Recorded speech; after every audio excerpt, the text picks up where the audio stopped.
নদিয়ার তেহট্টে তখন ঝন্টু আলী শেখ একজন হাবিলদার, নদিয়ার তেহট্টতে ঝন্টু আলী শেখের মরদেহ যখন গেছে তখন গোটা আশেপাশের গ্রাম মানুষ ভেঙে পড়েছেন, হাজার হাজার মানুষ শ্রদ্ধা জানাচ্ছেন।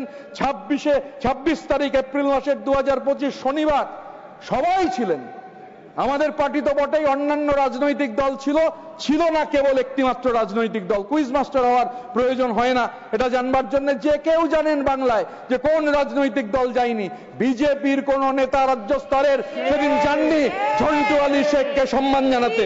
এখন হাবিলদার ঝন্টু আলী শেখ স্যার যে নদিয়া জেলা, এই নদিয়া জেলার পলাশী বলে একটা জায়গা আছে স্যার, 1757 সালে যখন স্বাধীন বাংলার শেষ নবাব সিরাজদৌল্লার পতন হচ্ছে, যখন ইংরেজ বণিকের মানদণ্ড শাসকের রাজদণ্ডে রূপান্তরিত হচ্ছে, সেই সময় মুসলমানের ঘরে জন্মানো স্বাধীন বাংলার শেষ নবাব সিরাজের বিরুদ্ধে যে ষড়যন্ত্র, সেই ষড়যন্ত্র করেছিলেন আরেকজন মুসলমানের ঘরে জন্মানো মির্জাফর। কিন্তু মির্জাফর একা ছিলেন না, মুসলমানের ঘরে জন্মানো মির্জাফরের সঙ্গে হিন্দুর ঘরে জন্মানো জগৎ শেঠ, হিন্দুর ঘরে জন্মানো রায়দুল্লভ, হিন্দুর ঘরে জন্মানো উমিচাঁদ এই ষড়যন্ত্রে সামিল ছিলেন। আর পলাশী রামবাগানে সিরাজ পরাজিত হয়েছিলেন, কিন্তু বাংলার মাটি এটা দেখেছিল, বাংলার মাটি এই বার্তা দিয়েছিল যে সিরাজের জন্য, মুসলমানের ঘরে জন্মানো সিরাজের জন্য রক্ত দিলেন কারা? রক্ত দিলেন মুসলমানের ঘরে জন্মানো মীর মদন আর হিন্দু ব্রাহ্মণের ঘরে জন্মানো মোহনলাল। এই যে ইতিহাস, এই ইতিহাসটা আপনি চাইলে মুছে ফেলতে পারবেন না। 1757 100 বছর বাদে স্যার 1857 মহাবিদ্রোহ, first war of Indian independence, আমাদের বাংলার ব্যারাকপুরে মঙ্গল পান্ডে, ঈশ্বর পান্ডে তারা শহীদ হচ্ছেন। এবং বেঙ্গল রেজিমেন্ট স্যার ডিসম্যান্টেল করে দিল ব্রিটিশরা। আজও বেঙ্গল রেজিমেন্ট নেই আমাদের সেনাবাহিনীতে, আজও বেঙ্গল রেজিমেন্ট নেই। আমাদের রক্তে আজাদিন ফৌজের ইতিহাস রয়েছে। মহাবিপ্লবী রাসবিহারী বোস, দেশনায়ক সুভাষচন্দ্র বসু, সেলুলার জেলের 585 জন যে বিপ্লবীর নাম, তার মধ্যে 398 অবিভক্ত বাংলার বাঙালির রক্তে লেখা রয়েছে আন্দামান সেলুলার জেলের ইতিহাস। আমাদের নেত্রী মমতা বন্দ্যোপাধ্যায় এই ঘটনার পর নির্দেশ দিয়েছিলেন বাংলার পাহাড় থেকে সাগর অবধি সেনাবাহিনীকে সম্মান জানিয়ে জাতীয় পতাকা নিয়ে মিছিল করতে হবে।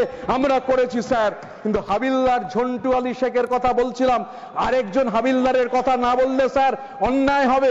সেই হাবিলদারের নাম কাজী নজরুল ইসলাম। কাজী নজরুল ইসলাম ব্রিটিশ ইন্ডিয়া রেজিমেন্টের সেখানে হাবিলদার ছিলেন।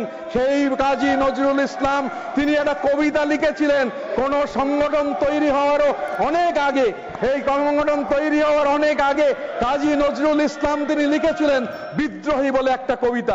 এই যে পাক অধিকৃত কাশ্মীর, এত মানুষের সমর্থন, সবাই সমর্থন করছেন, তা সত্ত্বেও কেন পাক অধিকৃত কাশ্মীর আমরা দখল করতে পারলাম না প্রশ্ন উঠছে। আমি যে কথা বলে শেষ করতে চাই, আমি হাফ এ মিনিট নেবো স্যার।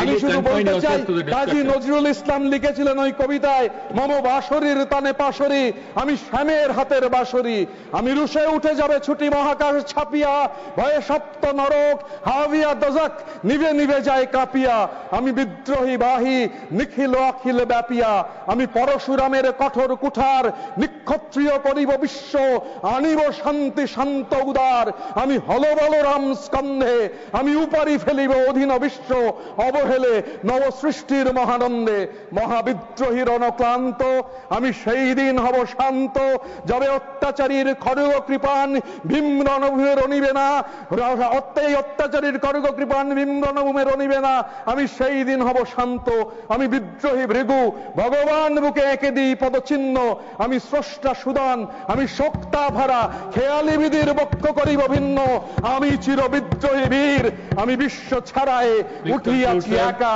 চির উন্নত শির। জয় হিন্দ, জয় বাংলা।